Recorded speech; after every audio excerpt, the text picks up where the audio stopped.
Hi guys, అందరికి కూడా good morning. ఇవాళ వీడియోలో ఏంటంటే పోస్టల్ జీడిఎస్ నుంచి అయితే షెడ్యూల్ 1 రిజల్ట్ అయితే షార్ట్ లిస్టెడ్ క్యాండిడేట్స్ యొక్క రిజల్ట్ అయితే వచ్చాయి. ఇక్కడైతే చూడొచ్చు GDS online engagement schedule 1 July 2025 list 1 short listed candidates published అని అయితే ఇవ్వడం అయితే జరిగింది. సో అంటే ఏంటంటే 2025 పోస్టల్ జీడిఎస్ యొక్క మొదటి షార్ట్ లిస్ట్ అయితే రిలీజ్ అయితే అయ్యింది. సో మనము అఫీషియల్ వెబ్సైట్లోకి వెళ్ళి ఇక్కడైతే చూడొచ్చు జీడిఎస్ ఆన్లైన్ ఎంగేజ్మెంట్ షెడ్యూల్ 1 జనవరి 2025 షార్ట్ లిస్టెడ్ క్యాండిడేట్స్ అని. సో ఇక్కడ వచ్చేసేసి ఫస్ట్ మనమైతే ఆంధ్రప్రదేశ్ యొక్క తెలుగు స్టేట్లో ఇటువంటి Andhra Pradesh list 1 short listed candidates యొక్క లిస్ట్ అయితే చెక్ చేద్దాము. సో మనమైతే ఇక్కడ చూడొచ్చు ఆన్లైన్ ఎంగేజ్మెంట్ షెడ్యూల్ 1 జనవరి 2025 ఆంధ్రప్రదేశ్ సర్కిల్ లిస్ట్ 1 అనేది ఇవ్వడం అయితే జరిగింది. సో ఇక్కడ ఇచ్చినటువంటి పాయింట్స్ అయితే చూద్దాం. First they shortlisted candidates will get their document verified through the divisional head mentioned against their names on or before 7/4/2025. అంటే మీనింగ్ ఏంటంటే 7వ తేదీ ఏప్రిల్ 2025 కల్లా అయితే ఇక్కడ షార్ట్ లిస్ట్ అయినటువంటి క్యాండిడేట్స్ వాళ్ళైతే డాక్యుమెంట్స్ తీసుకొని డివిజనల్ హెడ్ దగ్గరికి అయితే తీసుకొని వెళ్ళాలని అయితే చెప్తున్నారు. సో రెండో పాయింట్ ఏంటంటే the short listed candidates will report for verification along with original and 2 sets of self attached photo copies of all the relevant documents. So ఏంటంటే సెలెక్ట్ అయినటువంటి వాళ్ళు ఒరిజినల్ డాక్యుమెంట్స్తో పాటు 2 sets ఆఫ్ అటాచ్డ్ ఫోటో అంటే మీ యొక్క photos plus attached documents కూడా తీసుకొని వెళ్ళాలని అయితే చెప్తున్నారు. సో ఇక్కడ వచ్చేసరికి సీరియల్ నెంబర్, మీ యొక్క డివిజన్ ఇవ్వడం జరిగింది, ఆఫీస్ ఎక్కడ, పోస్ట్ నేమ్ ఏంటి అంటే డాక్ సేవకు వచ్చిందా, ఏబిపిఎం వచ్చిందా, అండ్ కేటగిరీ వైజు మీ యొక్క రిజిస్ట్రేషన్ నెంబరు. సో మీరు షార్ట్ లిస్ట్ అయినారా లేదని చెక్ చేసుకోవాలంటే మన యొక్క రిజిస్ట్రేషన్ నెంబర్ ద్వారా అయితే తెలుసుకోవచ్చు.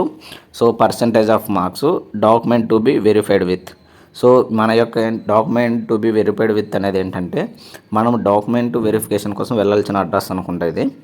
So Amalapuram division. సో ఇక్కడైతే చూద్దాము పర్సంటేజ్.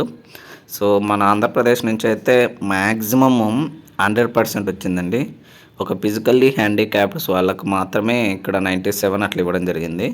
మిగిలినటువంటి ఓసీ, ఎస్సీ, ఎస్టీ వాళ్ళందరికీ కూడా మ్యాక్సిమం 100% వచ్చింది. 100% ఉన్నటువంటి వారికే ఇచ్చారు.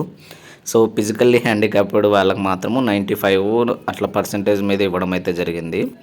సో ఇక్కడైతే మనం చూడొచ్చు ఈడబ్ల్యూఎస్ వారికి కూడా 100% ఉంది మ్యాక్సిమం. మొత్తం మన ఏపీ స్టేట్ సంబంధించి మొత్తం 33 పేజెస్ అయితే ఉన్నాయి షార్ట్ లిస్టెడ్ క్యాండిడేట్స్. చూడొచ్చు ఏలూరు డివిజన్కి అయితే ఏలూరులో సర్టిఫికేట్ వెరిఫికేషన్కి అయితే ఉంది.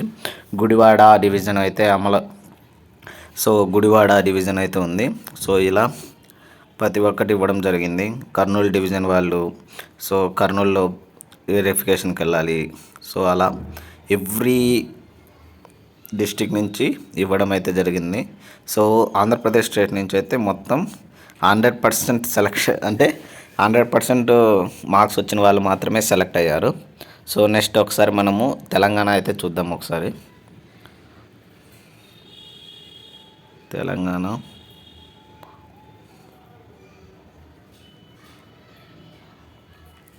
సో తెలంగాణ వాళ్ళకు కూడా డేట్ అయితే సేమ్ ఇవ్వడం జరిగింది 7th ఏప్రిల్ 2025 నుంచి అయితే. సో ఇక్కడైతే వీళ్ళైతే ఓసీ ఇక్కడ ఈడబ్ల్యూఎస్ వాళ్ళకైతే 99% అయితే ఇవ్వడం అయితే జరిగింది. ఎస్సీ క్యాండిడేట్స్కి అయితే 99. సో తెలంగాణ స్టేట్ నుంచి అయితే ఆదిలాబాద్ డివిజన్ సర్టిఫికేట్ వెరిఫికేషన్కి. సో ఇక్కడ ఏంటంటే మ్యాక్సిమం ఇక్కడ 99% 100% మధ్య అయితే ఇవ్వడం అయితే జరిగింది.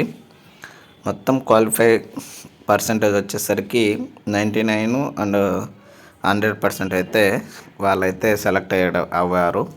సో ఇక్కడ వచ్చేసరికి మొత్తం 14 పేజెస్ అయితే ఇవ్వడం జరిగింది మన యొక్క తెలంగాణ స్టేట్కి. నెక్స్ట్ వచ్చేసరికి ఇంకా వేరే ఎవరన్నా కానీ వేరే స్టేట్స్కి అప్లై చేస్తుంటే ఆ యొక్క స్టేట్స్ని బట్టి చెక్ చేసుకోవాల్సి అయితే ఉంటుంది గైస్. సో ఇది ఇవాళ వీడియోలో. సో ఇలాంటి మరిన్ని వీడియోస్ అండ్ మరిన్ని అప్డేట్స్ కోసం please like, share and subscribe చేసుకోవడం అయితే మర్చిపోద్దండి. సో ఇంకోటి ఏంటంటే వీడియోని చాలామంది చూస్తున్నారు కానీ లైక్స్ అయితే చేయట్లేదు. ప్లీజ్ లైక్ చేయండి గైస్. Thank you.